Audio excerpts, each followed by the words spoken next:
Hello, my name is Heath Jones, and welcome to the Northwood Podcast, or if you're watching this on Facebook, or if you're watching this on YouTube, welcome, or to our listeners who are listening to it audibly through their podcast app, whatever they use to access podcasts, welcome to all of you. If you're watching this on YouTube, I invite you to subscribe to our channel. This will make it easier for you to find our videos, and you'll also be notified when another video is released. Or if you're watching this on our Facebook page, just follow our Facebook page so you'll be kept aware of our updates and notifications and announcements, and you can engage other people who like to watch there as well. Or if you're listening to this in a podcast by way of whatever app that you use to listen to podcasts, please subscribe and or follow so that it'll be easier for you to not only find our content, but also these points of engagement, I'm told, would drive traffic our way, and we would be very grateful for that. And so we'd appreciate if you'd subscribe to this podcast or follow us, depending on whichever app you are using. I should also say that this podcast is made available by way of the All Indiana Podcast Network. That's a network of podcasts made available by Wish TV. You can find more podcasts produced by the All Indiana Podcast Network if you type in www.wishtv.com/podcasts. wishtv.com/podcasts.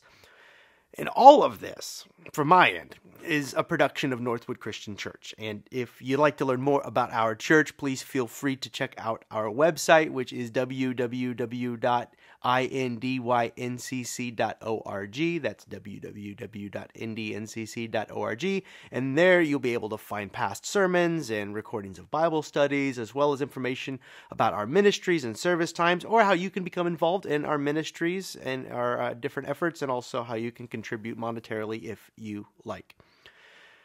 Now, if you're listening to this as a podcast, you will be likely hearing an advertisement after these words. But if not, let's go ahead and get to it. Today, we are going to be going over Luke chapter 14, verses 25 through 33, and it goes.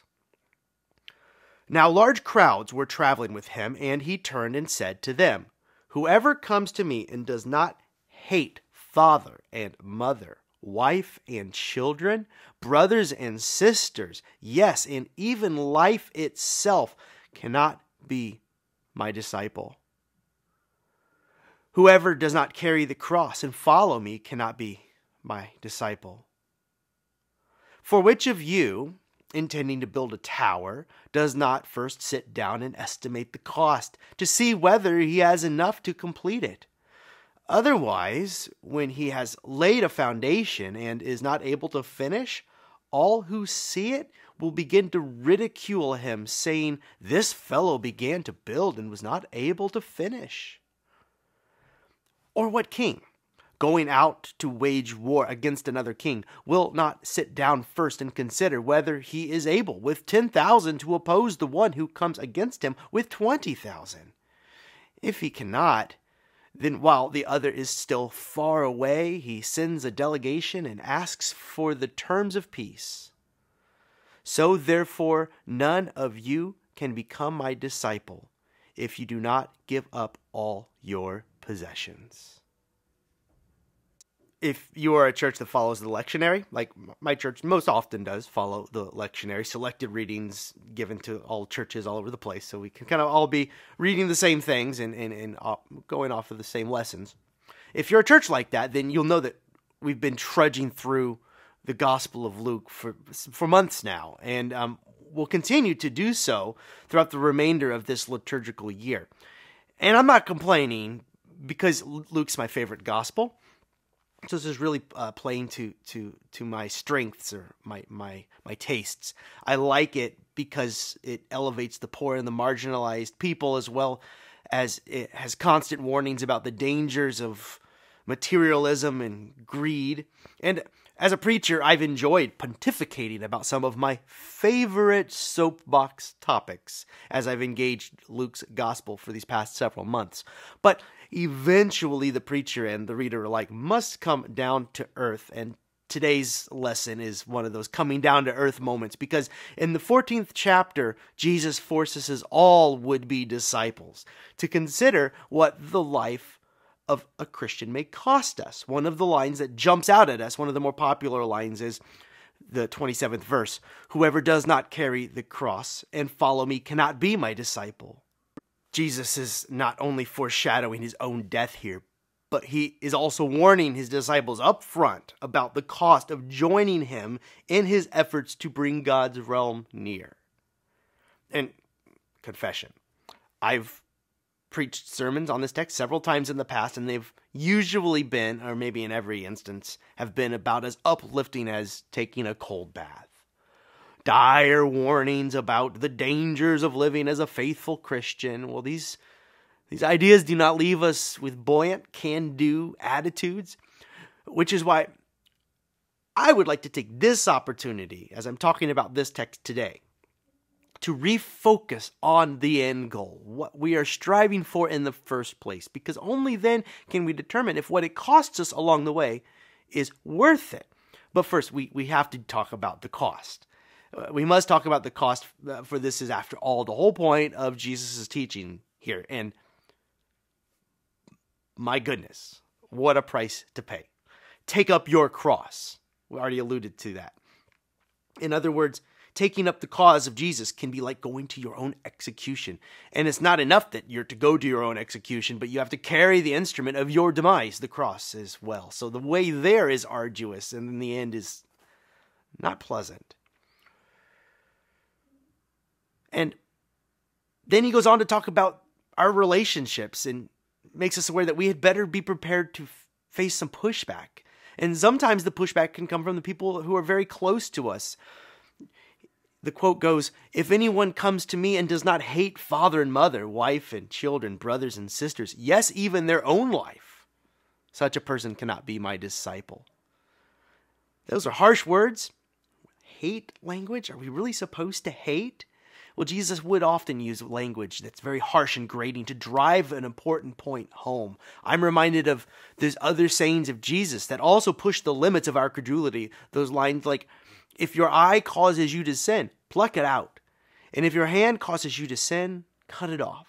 And now, if we took statements like these absolutely literally, then each one of us would be eyeless and limbless. And I suppose, taking today's text into account, we'd be friendless or without family as well. These are not literal prescriptions, but are rather jarring statements meant to shake us up and highlight the gravity of our calling. I mean, love your family. You should. But realize that your call to discipleship is the most important thing. So important, in fact, that all other relationships must be seen as secondary. And sometimes, your own family might drive you crazy or think that you're crazy. And you've probably heard stories of houses divided along ideological lines. And for the disciples, this was certainly true. It is likely that some of their family members thought that they were crazy when they left their vocations to follow an itinerant preacher named Jesus of Nazareth. So it had better be worth it. But such a high price. The cost is great. And frankly, I can't believe that we're surprised.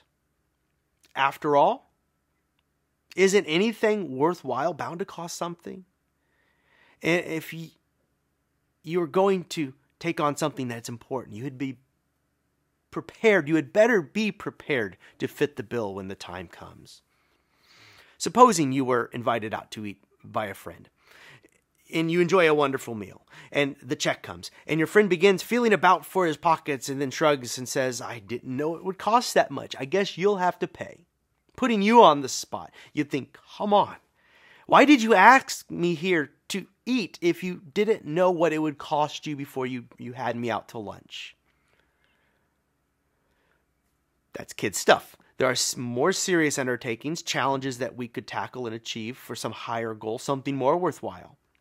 My cousin, for instance, set out to hike one of the world's most famous hiking trails. It's in Spain. And then a year later, my brother would join him on the same journey. Arduous.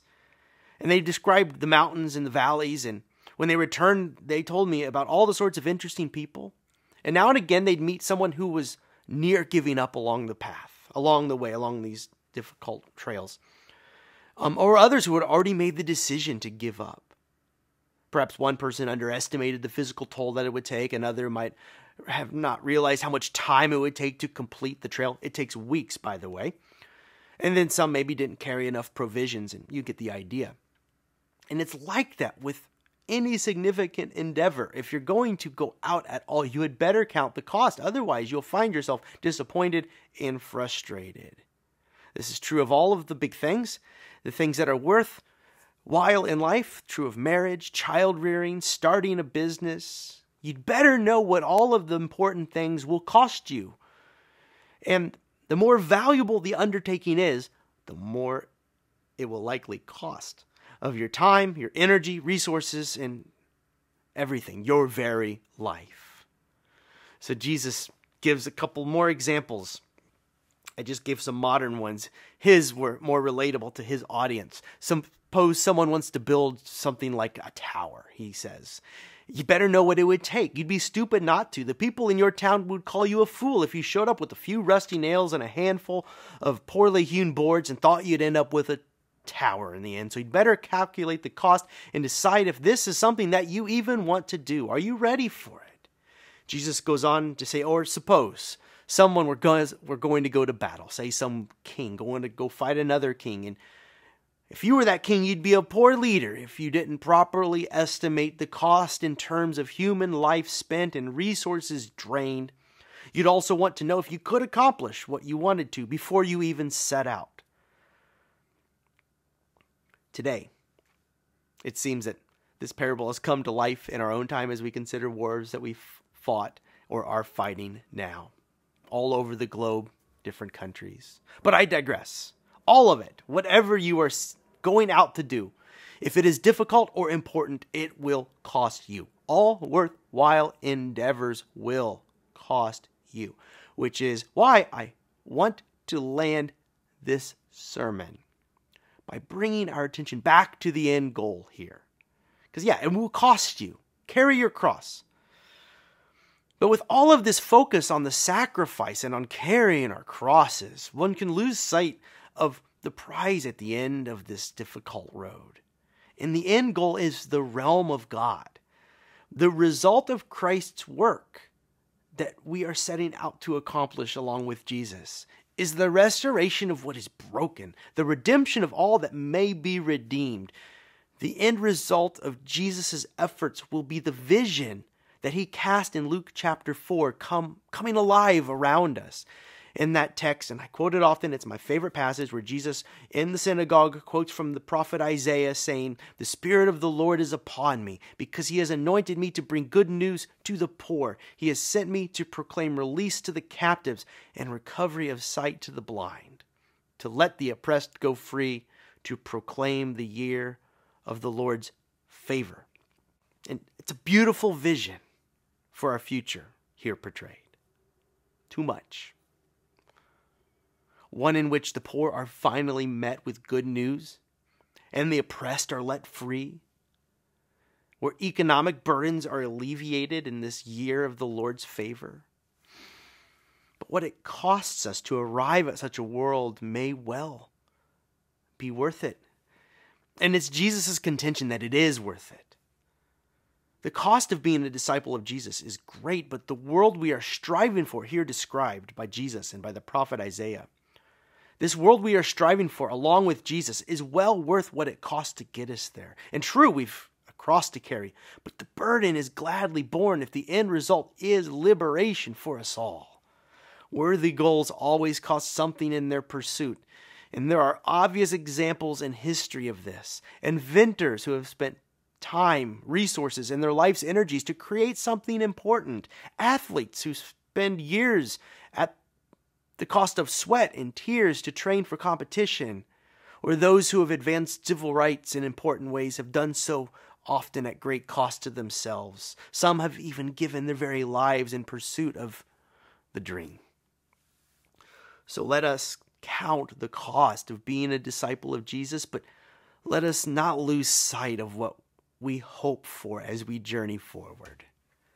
Let's not lose sight of the good news While the journey between our current reality and the world that God desires has been fraught, the desired result is life for us all. All movements toward liberation have come at a cost.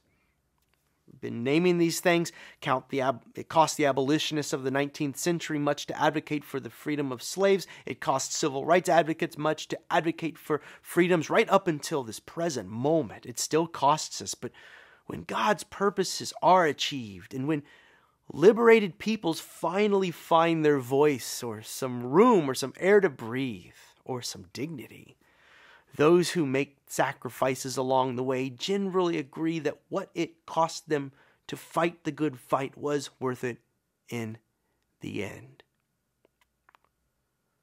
It will cost you, but this is the way to life. Did you think it'd be cheap? The lives of the saints bear witness to the cost, but also the joy of living the life of a disciple. Purpose, meaning, love, living in the truth. So many blessings, and after death still more. Easter is not a pipe dream.